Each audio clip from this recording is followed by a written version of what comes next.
Spitcast.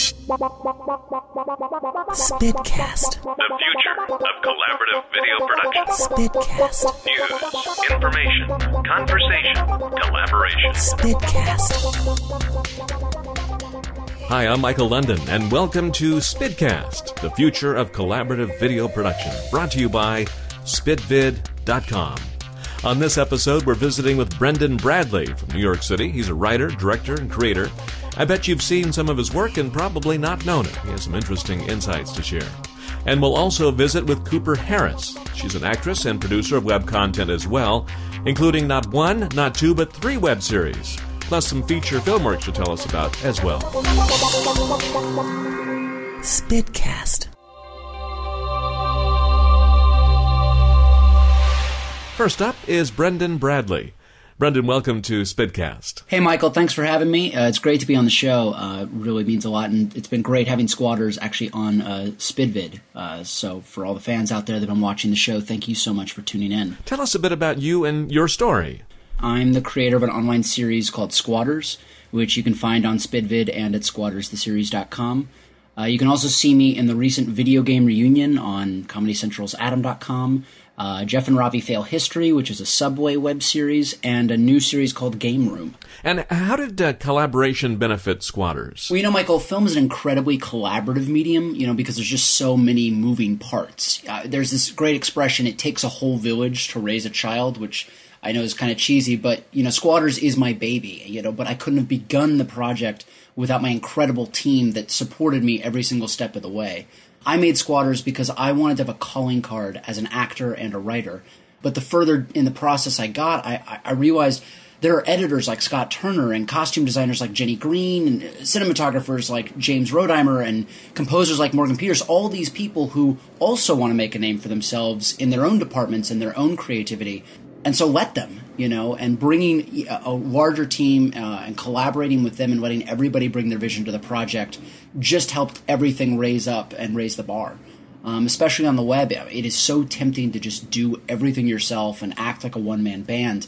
But I always try to surround myself with as many talented and intelligent people as I can and allow them to put their stamp on the project, and then take credit for it. But seriously, I think that's ultimately what helps Squatters stand out is so many phenomenally talented people all bringing their vision and putting their stamp and having their own ownership over the project. Yes, the mark of a great manager. Hire the right people and let them do their job. So tell us, Brendan, how did you attract the big names that you had in the first season? Over the years, I've actually been very blessed to work with some extremely talented actors who I've been lucky enough to stay friends with.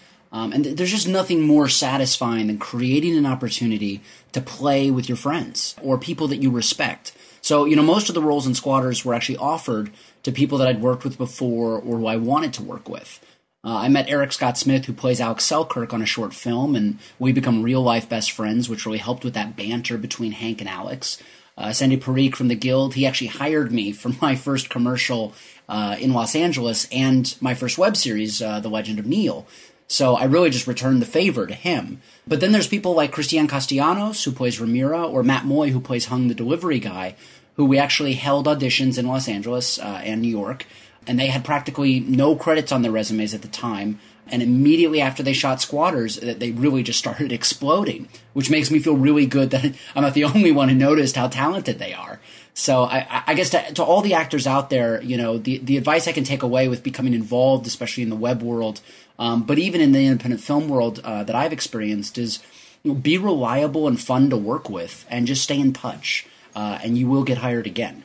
But it's all about cultivating those relationships. An absolutely great lesson on networking as well. What did you learn from the first season that you're applying to season 2? God, we learned so much during the first season of Squatters that really just helped the show kind of evolve as we went. We shot off and on for over a year, basically, whenever I could save up enough money to continue shooting. In that time, everything changed. The web space changed, new media contracts changed, the cameras that everybody was using changed. I mean, it's such an exciting and fast-paced medium, and I've really learned something new every single week. But as far as, the first thing I'm bringing to Season 2 from the experience of Season 1 is just to shoot everything all in one chunk. with a set budget, just to make it less stressful for my entire team and the cast, the crew, and everybody. Just get everybody there for a month and do it right. And the other thing is that, people don't necessarily find your show on the first day or the first episode.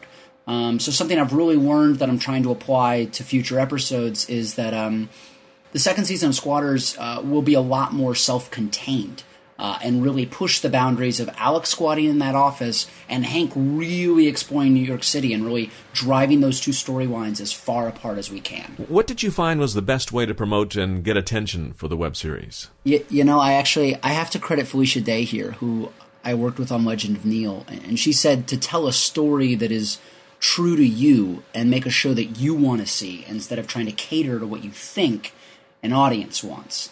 I personally love shows like Psych and Scrubs and Always Sunny in Philadelphia, and Squatters is 100% my sense of humor, the way I like shows to look, the characters I invest in, all of it.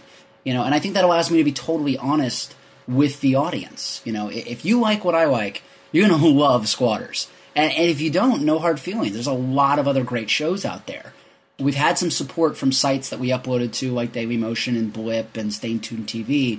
But really, my entire PR strategy was allowing 100 people in the cast and crew to just promote their work and feel proud of the final episodes. Because I really think that personal touch is what matters. I get dozens of emails, Facebook invites, tweets, you name it, every single day. And they're all so vague. But, when a friend really reaches out to me and says, hey, I'm really proud of this, will you check it out? I will always take the time to watch and even comment or vote or whatever it is that can help that video and that creation.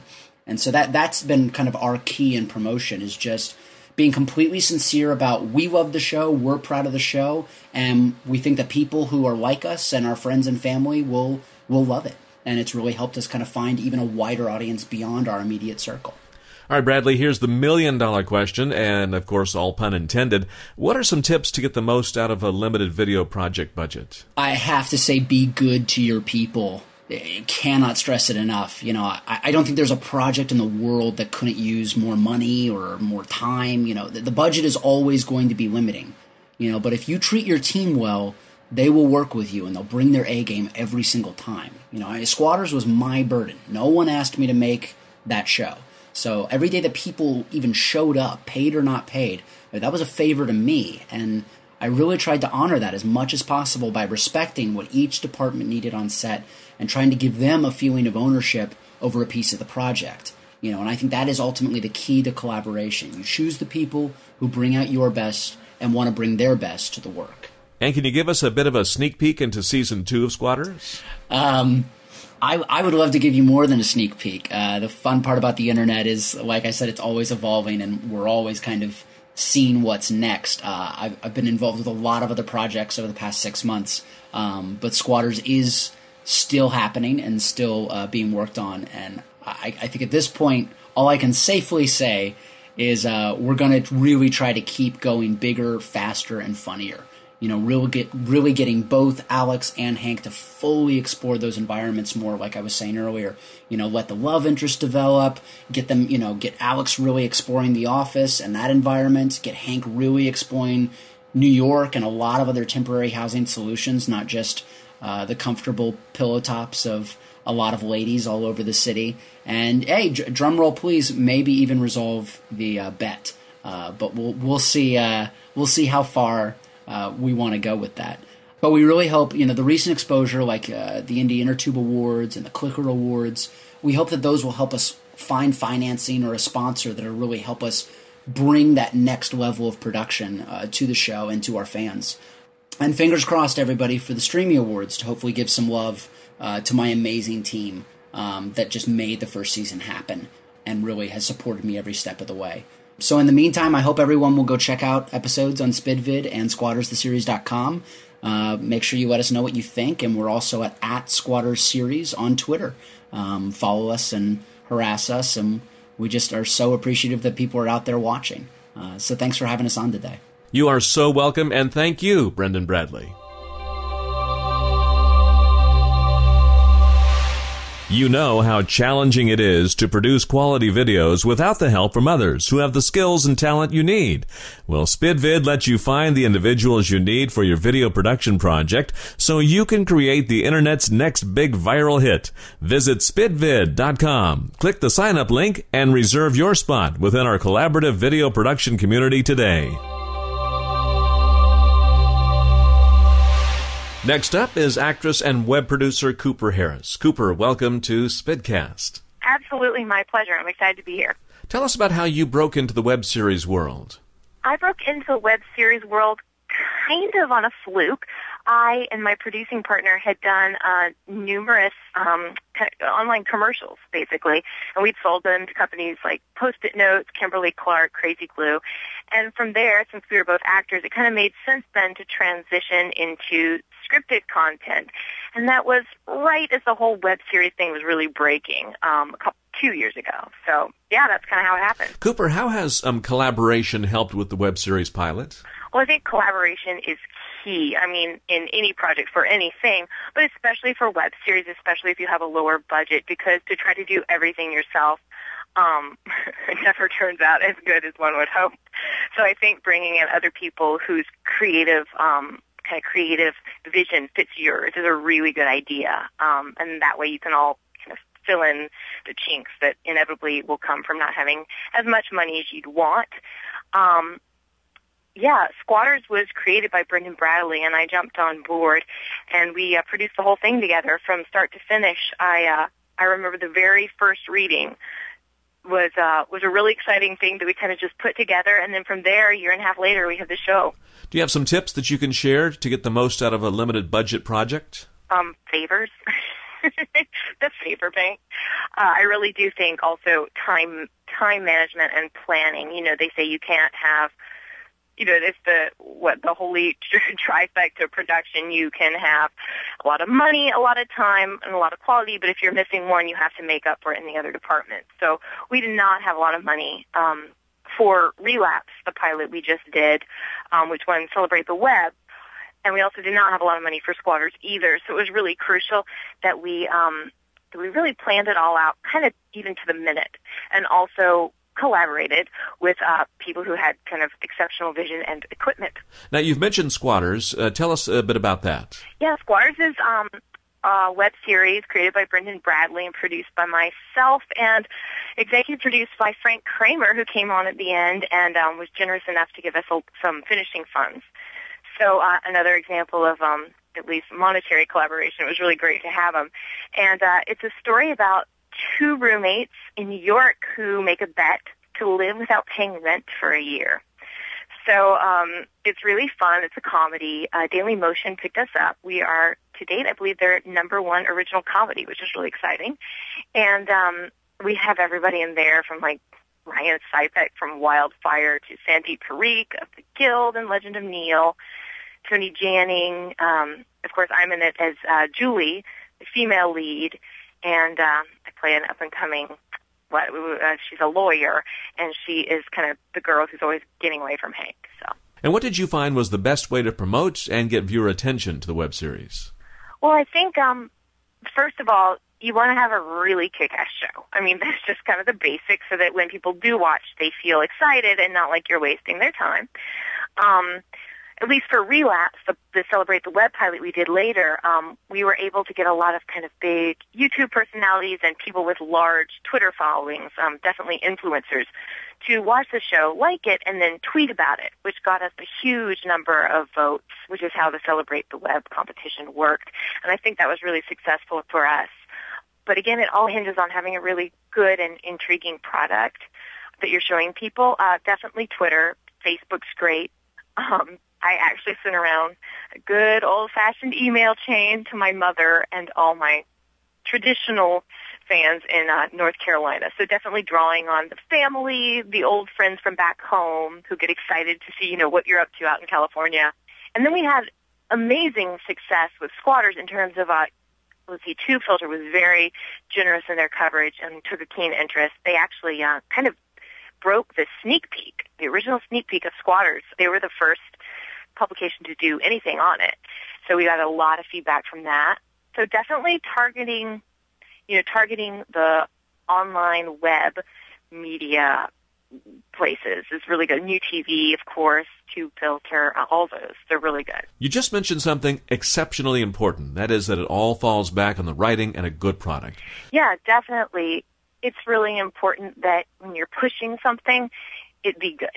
I mean, that sounds so basic, but it really, if you're gonna not infringe upon people's time, but if you're gonna ask them to put in time, you want to give them something back. You want to reward them for the 6 minutes they're spending by great writing, a really fun, maybe unexpected casting choices, stuff like that, people they've seen other places. Humor is always good, or that tension, but you got to give back.